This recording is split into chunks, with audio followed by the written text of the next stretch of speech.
Bienvenue sur On Your Mind, partage d'un coach, le podcast des coachs inspirants. Je suis Vincent Lopez, coach professionnel certifié, spécialisé en éducation et en parentalité positive.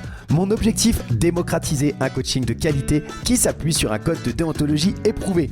Pour ça, en partenariat avec B-Coaching, je te présente chaque semaine une partie d'interviews de coachs professionnels, des experts passionnés et accessibles. Je te propose un voyage inspirant avec des coachs qui vont te présenter leur parcours authentique avec toutes les étapes qu'ils ont traversées. Leurs défis, leurs échecs et leurs réussites vont enrichir ta propre expérience. Et on ne s'arrête pas aux témoignages.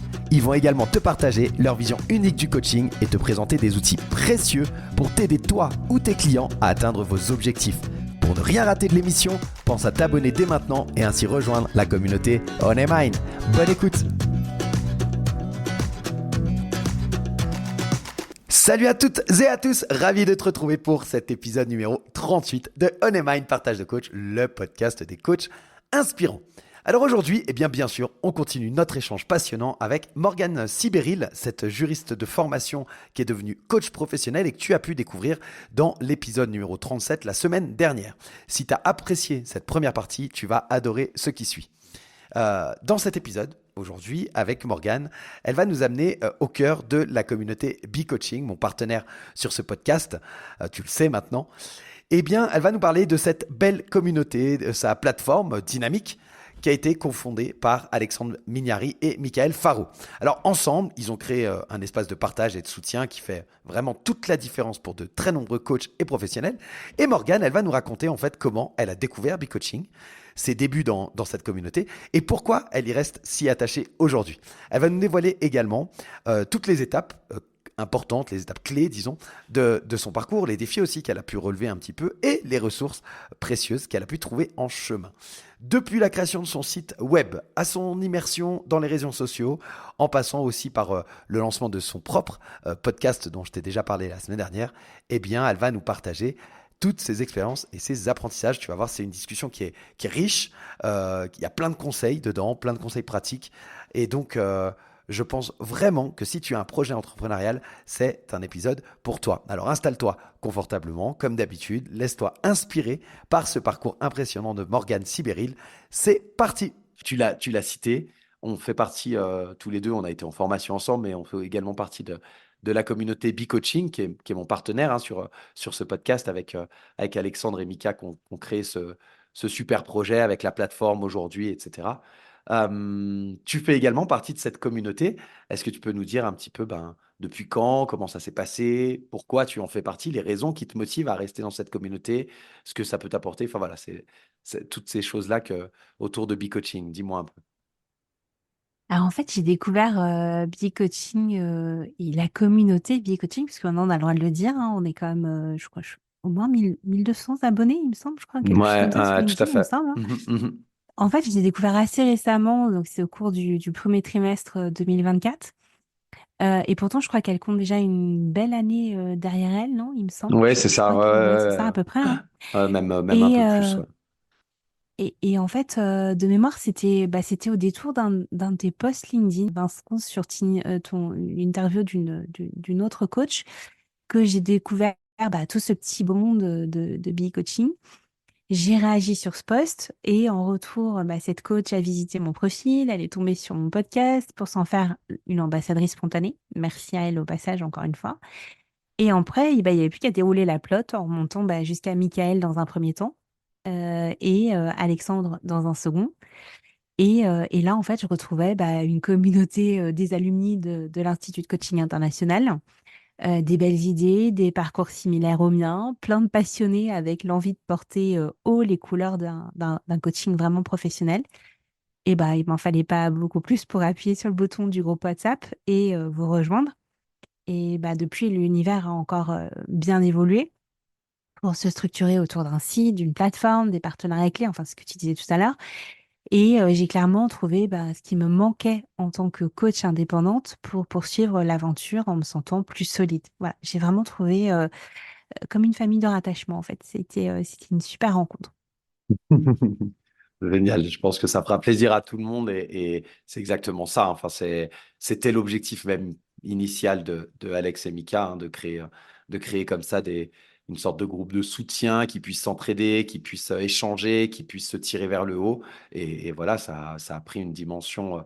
Et moi, alors je le dis très, très régulièrement, mais je sais qu'on n'est qu'au balbutiement de ce que ça peut, de ce que ça peut créer parce qu'il y a vraiment des gens très, très impliqués dans la communauté, une très grande qualité de, de vouloir bien faire les choses et de mettre en avant et de mettre en lumière, comme tu l'as dit, un coaching de qualité et un coaching professionnel qui s'appuie sur, pour une bonne partie, le code de déontologie de l'ICF.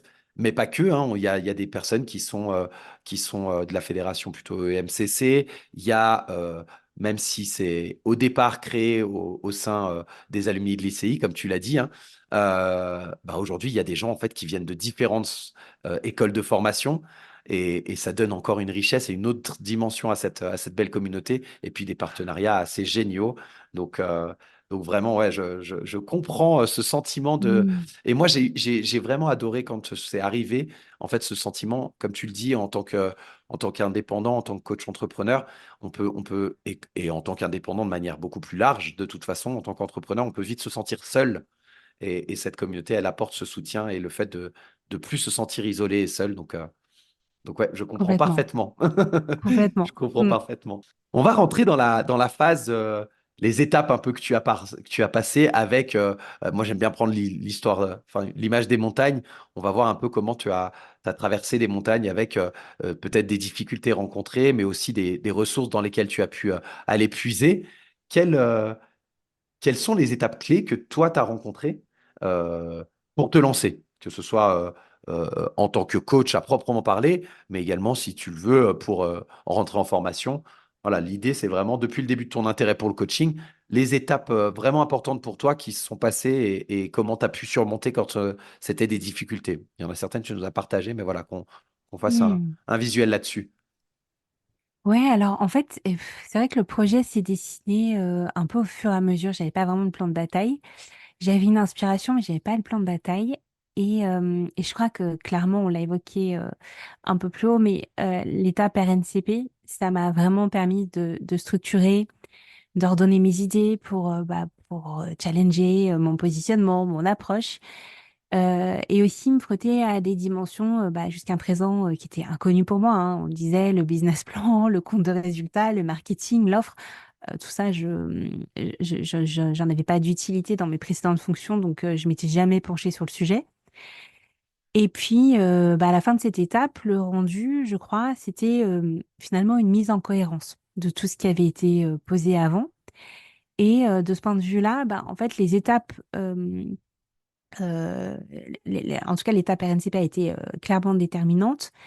Maintenant, si une fois qu'on avait posé tous ces fondamentaux-là, il a fallu vraiment mettre les mains dedans. Et alors là, j'ai effectivement quelques petites choses qui me reviennent, qui ont un peu jalonné mon parcours. Parce que moi, j'ai approché mon sujet d'une façon un peu non conventionnelle. On l'a vu tout à l'heure, la créativité, c'est pour moi quelque chose d'hyper qui me transporte en fait. Et en fait, c'est par ce petit bout de la lorgnette que je suis rentrée, puisque c'était au détour d'Instagram. J'étais tombée sur une web designeuse qui proposait des créations de sites. Et donc, en fait, mon entrée dans la façon de le structurer, elle est rentrée par là. Et la création du site a été hyper riche d'enseignements. Donc, au-delà de la partie technique, le nom de domaine, l'hébergeur, le SEO, donc le référencement, la création technique, en fait, cet exercice m'a obligée, mais vraiment obligée, à imaginer le parcours client, l'offre, les canaux de contact, les interfaces avec la partie back-office. C'est vraiment de rentrer dans ce côté, OK, quand je déroule la plot jusqu'au bout, comment ça se passe? Mon parcours client, comment il va se passer? Et ça m'a permis d'aller jusqu'à une page de paiement, jusqu'à la facturation, des choses que voilà, j'avais pas forcément, enfin, que je n'avais jamais même eu à imaginer. Et du coup, en fait, j'ouvre cette petite parenthèse, c'est que j'ai beaucoup entendu justement dans mon parcours que cette étape du site internet, elle servait vraiment plus à rien. Et pour toutes ces raisons, toutes celles que je viens de citer, qui sont maintenant au compteur de mes savoir-faire, je suis pas d'accord. Ce site, pour moi, a été vraiment hyper structurant, la façon de le faire. Aujourd'hui, c'est un de mes petits bébés, j'en suis une petite fierté. J'ai toujours beaucoup de plaisir à aller le visiter. Ça a permis aussi de centraliser les points de contact, les contenus, un univers, une approche. Et en réalité, c'est autant d'informations qui permettent à un futur potentiel client de se projeter dans un accompagnement. Donc pour moi, ça a été une des premières étapes. Certains diront une optionnelle. Pour moi, elle a été vraiment déterminante et ça a été mon premier point ma première grande étape clé. La deuxième, elle a été plutôt sur les réseaux sociaux. Alors c'est une étape et pas des moindres parce que faut quand même se le dire, j'avais jamais osé prendre la parole sur LinkedIn. Jamais, jamais, jamais, jamais. Et il était tout simplement absente d'Instagram. Donc, deux réseaux pourtant indispensables pour me faire connaître de mes deux quarts de cible, professionnel pour le premier et particulier et ou entrepreneur pour le second. Et alors là, il a vraiment fallu se faire un peu violence. À la faveur donc d'un challenge dont l'objectif est de permettre aux femmes d'oser prendre la parole sur LinkedIn. Je ne la cite pas, mais certains auront reconnu. Je me suis lancée en novembre 2023. Franchement, c'était hyper dur. Je me suis vraiment mise au contact de cet exercice hyper inconfortable. C'était un post par jour pendant une semaine. Alors autant vous Ok, dire quand on ouais. n'a jamais quand on n'a jamais posté, c'est vraiment pas rien. Et j'ai passé, et j'ai tenu. Et depuis, alors moyennant une petite pause en début d'année, que j'avais d'ailleurs abordée dans le cadre d'une soirée fishbowl de BE Coaching et qui m'a remis en selle, je tiens désormais le rythme de deux posts par semaine sur LinkedIn, les mardis et les jeudis, et de trois posts par semaine sur Instagram. Et j'ai multiplié par deux mes abonnés sur le réseau LinkedIn avec un gain en visibilité et une confiance clairement que j'avais pas en ayant commencé. Et pour la partie Instagram, bon, ça me demande un peu plus de travail pour intégrer les codes du réseau, mais je l'ai vraiment réinvesti à fond les ballons là et vraiment avec une volonté renouvelée de le travailler sur la durée. Waouh. Et donc ça, c'était vraiment deux étapes importantes. Puis la petite dernière, mais alors peut-être qu'on aura l'occasion de revenir, mais bon, mon vrai, mon vrai troisième bébé. J'ai deux filles, mais celui-là, c'est mon troisième bébé. C'était le podcast, qui a été vraiment une des dernières étapes, un peu de mise à nu en disant j'y vais, mais j'ai peur, mais en fait, ça me tient tellement aux tripes qu'il faut que j'y aille. C'est un des médias qui me tentait autant qu'il m'effrayait, en fait, le podcast, hein. Mais l'envie était telle que j'ai dépassé, mais alors tous mes freins, car je partais vraiment de zéro, hein. J'ai avancé toute seule, des boucles sonores, à l'écriture des scripts, des épisodes, au montage, à la diffusion, enfin bref, tout ce que tu connais. Et maintenant, je sais faire tout ça. Et c'est une vraie fierté, c'est une vraie satisfaction de savoir que j'ai pu le faire. Bon, par contre, c'est assez chronophage, hein. Je pense que tu me contrediras pas, ça prend. Et mon objectif dans ce podcast-là, c'était d'y partager vraiment des expériences de vie pour les revisiter avec une lecture coaching. Et ça, enfin, des retours que j'en ai, ça a été atteint. Et donc ça, c'est vraiment la double satisfaction. Après, le podcast, bon, bah, c'est une course de fond, hein, il faut tenir sur la durée. Mais ça, je pense que je peux l'ajouter vraiment comme étant une des étapes majeures dans la construction de mon projet pour à la fois porter les couleurs du coaching, on l'a dit tout à l'heure, et aussi me faire connaître, donc la notion de découvrabilité en fait, hein, derrière. Waouh, génial. J'adore les étapes. Si tu es OK, ce que je vais résumer pour tout le monde, c'est le RNCP pour tout le côté, bah, tu l'as dit, hein, ça t'a appris à le positionnement, ta niche, enfin, comment faire vraiment un business plan, etc. Enfin, toute cette partie, je rentre dans l'entrepreneuriat en fait, hein, qui est la même pour tous les entrepreneurs, quels qu'ils soient, en dehors des coachs. Donc, cette partie entrepreneuriale vraiment importante pour avancer que le RNCP t'a permis. Mhm. J'ai beaucoup aimé et je te rejoins sur le site internet qui... Alors voilà, moi je l'ai dit, hein, j'ai eu un petit problème informatique et donc j'ai perdu pas mal de boulot et entre autres, eh ben, j'ai perdu, alors je pense que ça me prendra beaucoup moins de temps, mais j'ai perdu ben, le site que j'étais en train de construire parce que je l'avais enregistré en local, quelle erreur. Mais par contre, j'ai aimé tout ce côté comme tu l'as très bien expliqué, parcours client, de rentrer dans la tête de mon public cible et de comment il va avancer, etc. Et puis en plus du côté technique qui, moi, m'a intrigué et j'avais envie d'en savoir un peu plus. Et je te rejoins aussi sur le fait que, effectivement, les gens aujourd'hui disent c'est pas indispensable. Alors je pense que c'est pas indispensable en soi. Par contre, je pense que c'est un vrai plus, autant en termes de visibilité que en termes vraiment de projection et d'apprentissage de quelle est ma vision de mon métier, comment je veux accompagner mes clients, etc. Je pense que c'est vraiment Complètement. un plus pour la personne qui le fait. Donc voilà. Les réseaux sociaux, un très grand sujet. Euh, c'est vraiment quelque chose. Moi, alors pour le coup, quand on parle d'écologie et d'essayer de faire ce qui est écologique pour nous, dans le sens qu'on peut faire facilement, on parlait du flow tout à l'heure. Bon, bah là, on est à l'antipode de ça, en tout cas Ouais, en ce qui me concerne. complètement C'est partagé. vraiment très très compliqué pour moi. Et je suis beaucoup plus à l'aise pour le coup bah, sur LinkedIn, que j'investis un petit peu plus. J'ai essayé Instagram, j'ai même fait pendant un mois, j'ai fait une vidéo par jour. Enfin, j'ai essayé de me mettre sur Instagram alors je l'ai toujours, hein, mais c'est vrai que je n'investis plus parce que j'ai pas les, enfin, je me sens pas du tout à l'aise en fait avec les codes et c'est pas une habitude pour moi que de poster et partager. Et donc ça me demande un effort, mais vraiment très très grand. Et voilà, ça fait que j'ai mis mes priorités ailleurs et je l'investis plus. Donc je comprends parfaitement et chapeau bas pour cet investissement que tu fais et que tu tiens. Vraiment, bravo. Après, c'est sur la durée, hein, parce que Instagram, je pars de loin. Autant LinkedIn, maintenant j'ai doublé mes abonnés, ça va un peu mieux. Autant Instagram, bon, il y a un petit moment de solitude quand même. Non, et voilà, je pense que c'est aussi des choses, comme tu dis, hein, c'est aussi des choses où tu l'as dit aussi pour le podcast, c'est des marathons, hein. C'est des courses de Mm, fond, il faut être patient, tenir sur la durée, parce que c'est ça qui paye forcément au bout d'un moment, en fait, hein. Et il y a je sais pas si c'est une citation, en tout cas j'ai en tête une phrase, euh, tu ne peux pas échouer si tu n'abandonnes jamais. c'est beau, Maintenant, combien de j'adore. temps tu mettras pour y arriver, je ne sais pas, mais tu vois, c'est impossible d'échouer si tu n'abandonnes pas. Mm. Voilà, donc faut tenir. Et le podcast, vraiment, ouais, j'invite les gens à aller l'écouter. Moi, je le trouve génial, vraiment, très sincèrement, Ah, merci. j'aime le contenu, j'aime ta façon de mener les épisodes, j'aime ce que tu apportes. Je trouve qu'il y a une vraie plus-value tu parles d'expérience de vie, mais vraiment, tu as mélangé les expériences de vie et ces outils du coaching qu'on a, et tu les démocratises un petit peu, tu les vulgarises. Je trouve ça Mm. vraiment d'une très très grande qualité. Je mettrai de nouveau hein, les liens dans la description, mais j'invite tout le monde à aller écouter ce que tu fais parce que ouais, c'est vraiment très qualitatif, quoi. Donc il n'y a pas de raison que ça n'explose pas à un moment donné. Ah, ça me va droit au gars. Merci beaucoup. Avec plaisir et avec sincérité, vraiment.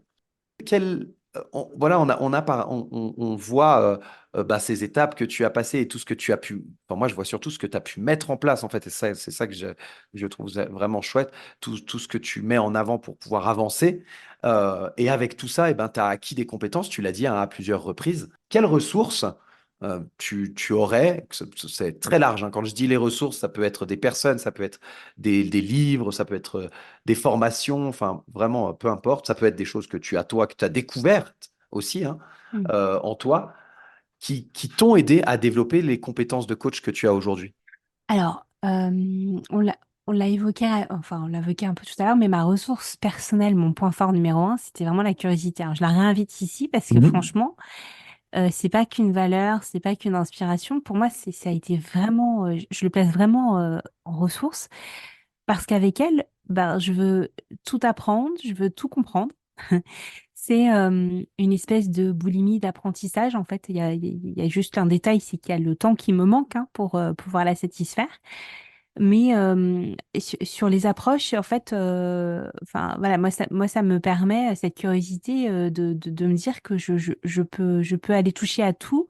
Et en fait, on est sur un univers qui est absolument infini. Si en plus on ouvre toute la catégorie des neurosciences, j'adore les neurosciences. À chaque fois que je peux inviter quelques éléments d'information ou de compréhension en s'appuyant sur les neurosciences dans mes épisodes de podcast notamment, je le fais parce que, bah, en tout cas, moi, c'est comme ça que je fonctionne. Quand je sais que ça fonctionne, comment ça fonctionne là-haut, bah, tout de suite, ça devient un petit peu plus rationnel, un peu plus logique, et puis je peux comprendre que, bah, voilà, quand je dis ça et que je fais ça, bah voilà ce qui s'est passé en haut. Et pour moi, ça apporte un petit esprit un peu cartésien. J'aime bien ça. Mhm, mhm. Après, sur les approches en elles-mêmes, j'ai un gros faible pour les approches cognitives et comportementales. Ouais. Donc, tous les ouvrages, les podcasts, les conférences sur le sujet, je prends. Pour celles et ceux, je sais pas si c'est connu, enfin, qui connaîtraient plus ou moins, mais c'est vrai que c'est un emprunt qu'on fait à la psychologie. Et Oui. en fait, ça permet vraiment d'aller au contact des pensées, des croyances et d'aller les reprogrammer et les reconstruire différemment pour atteindre des résultats. On est vraiment, enfin, en plus, sur une logique hyper actionnable, en fait. Vraiment, les approches cognitives et comportementales, d'ailleurs, c'était le fond de la méthode que j'ai suivi quand j'ai fait je me suis payé mon programme de coaching en 2021. Elle s'appuie là-dessus, en fait, hein. C'est de la TCC qu'elle fait, hein. D'accord, Mais ouais, c'était ouais. vraiment super. Donc ça, c'est mon gros faible. Donc à chaque fois que je peux prendre de la ressource là-dessus, je le prends. Et je peux en ajouter deux. Alors, il y en a une sur lesquelles je voudrais aller plus loin, en fait. C'est la PNL. Ouais. J'ai les bases, mais je voudrais aiguiser ma connaissance, ma pratique de cette approche que je trouve vraiment hyper puissante. Donc ça sera au menu de cette année ou de l'année prochaine en fonction d'eux, mais je veux vraiment monter en compétence là-dessus. Ok. Et une dernière que j'aime bien, c'est tout ce qui est art narratif. Ça m'intéresse beaucoup. Alors je citerai notamment Dina Scherer avec son livre Réparer les histoires, qui permet finalement de revisiter des expériences de vie qui ont été peut-être un petit peu compliquées, un peu douloureuses, pour finalement les revisiter, les reprendre et les refermer correctement pour avancer plus solidement pour la suite. Donc c'est une approche que j'aime beaucoup, beaucoup, beaucoup et qui aussi a une vraie résonance dans mon parcours. Ouais. Ok, je connais pas, alors j'irai regarder parce que je connais pas du tout ce dernier ouvrage. Je te J'irai. donnerai les références. Ouais, volontiers, ouais, puis on les mettra dans la description. Euh, En fait, tu vois, moi, c'est aussi pour ça hein, que j'adore faire cette émission. C'est qu'à chaque fois, je rencontre des gens, j'échange, j'en apprends sur des gens que je côtoie de manière plus ou moins continue, plus ou moins éphémère, etc. Et c'est ce qui est en train de se passer là avec toi, parce qu'on se connaissait peu malgré tout. Et Ouais, donc, ouais. j'en apprends autant que les auditeurs et les auditrices au fur et à mesure que je t'interroge. Donc, je le partage en direct. C'est aussi ça la richesse de ce podcast. J'adore parce Hmm. qu'en fait, je me rends compte enfin, je me retrouve dans beaucoup de choses de ce que tu es en train de partager. Et voilà, on termine cette deuxième partie. Merci d'avoir écouté cet épisode, les 5 ressources indispensables de Morgane Sibéril. J'espère que tu as trouvé cette conversation aussi inspirante et enrichissante que moi. Je m'excuse pour cette fin un petit peu abrupte, on va dire. Mais franchement, pour être honnête, en fait, j'ai coupé à cet endroit parce que euh, en fait, à partir de là, je pars un petit peu dans 2, 3 minutes, 4 minutes même, de monologue dans lequel je reprends les derniers sujets apportés par Morgane, la PNL, neurosciences, etc. Et je trouvais que franchement, ça apportait rien de plus. Donc, j'ai préféré enlever, d'où ce cut un petit peu abrupt. Voilà. Alors, dans cet épisode, Morgane, elle nous a vraiment ouvert les portes de son univers. Elle nous a partagé des outils, des stratégies qui l'ont aidé à se développer en tant que coach professionnel. Comme elle t'a dit, elle est encore dans sa rampe de lancement, mais voilà, elle a déjà mis beaucoup de choses en place. Elle nous a partagé 5 ressources essentielles qui ont marqué son parcours. Alors bien sûr, la communauté B-Coaching, hein, comme je te l'ai dit, ce partenaire sur ce podcast, cet espace de soutien, de partage pour les coachs, euh, dans lequel, en fait, Morgane, elle a trouvé une sorte de famille professionnelle, comme elle dit, afin de plus se sentir isolée dans son aventure entrepreneuriale. Ensuite, eh bien, son site web personnel, qui a été vraiment un outil crucial, qui lui a permis de structurer son offre, d'imaginer le parcours de son client et de centraliser tous les points de contact. La création de son site, ça a vraiment permis de se projeter pleinement dans son rôle d'indépendante, en fait, d'entrepreneur, de coach entrepreneur. Ensuite, elle nous a parlé eh bien, des réseaux sociaux, LinkedIn, Instagram, qui ont été des plateformes dans lesquelles elle a essayé de s'investir. LinkedIn, ça fonctionne assez bien et Instagram, eh bien, elle continue à essayer de le développer. Elle a appris à partager du contenu, elle a appris à prendre la parole aussi en public, elle nous disait, hein, et elle a réussi à multiplier ses abonnés, ce qui lui permet de gagner en visibilité, mais aussi en confiance, comme elle nous en a parlé. Euh, Ensuite, les deux dernières choses, eh bien, c'est les approches cognitivo-comportementales, les thérapies cognitivo-comportementales dont elle s'inspire, disons, pardon. Ces méthodes, elles lui ont permis de reprogrammer, de reconstruire ses propres pensées et ses propres croyances pour pouvoir réussir à atteindre des résultats concrets. Et ça fait aujourd'hui, ça devient même une base assez solide pour son approche en coaching, des choses qu'elle réutilise. Et enfin, bien sûr, son podcast, le podcast de Morgane, un média qui est puissant, qui lui permet de partager des expériences de vie, de revisiter aussi des parcours avec une perspective de coaching. Et ça lui permet, disons, de se faire connaître, de partager ses connaissances avec une audience de plus en plus large. Voilà. Alors, avant de nous quitter, je voudrais te remercier sincèrement pour ton écoute et ta fidélité, parce que c'est grâce à toi finalement, si ce podcast il continue de grandir et de s'améliorer. N'oublie pas de laisser un avis sur les plateformes d'écoute préférées, comme je te le dis d'habitude, etc. Parce que vraiment, ça nous aide à toucher plus de monde et à partager toutes ces belles histoires en fait que j'ai la chance de pouvoir partager avec toi et avec les personnes que je rencontre. La semaine prochaine, on va plonger dans le développement de tout ce qui est communication pour les entrepreneurs coachs. On va aborder des sujets comme l'importance de bien communiquer, les outils spécifiques pour les coachs, les pièges aussi à éviter comme le syndrome de l'imposteur ou la gestion du temps.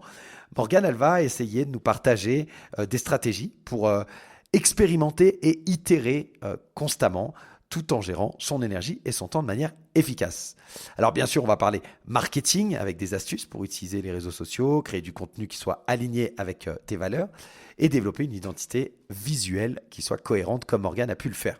On verra aussi comment tu peux différencier ton offre de coaching entre les particuliers et les entreprises, comme elle le fait, et aussi l'importance d'utiliser des outils, disons, technologiques pour automatiser et organiser ton travail. Alors, si tu veux être sûr de rien manquer, abonne-toi, comme je te le dis d'habitude si ça n'est pas déjà fait. Tu peux me suivre sur LinkedIn, suivre BeCoaching pour avoir des informations sur le podcast. Et en attendant, prends soin de toi. N'oublie pas, mieux vaut fait que parfait. On se retrouve la semaine prochaine pour un nouvel épisode de On Mind, partage de coach, le podcast des coachs inspirants. D'ici là, prends soin de toi. À très vite.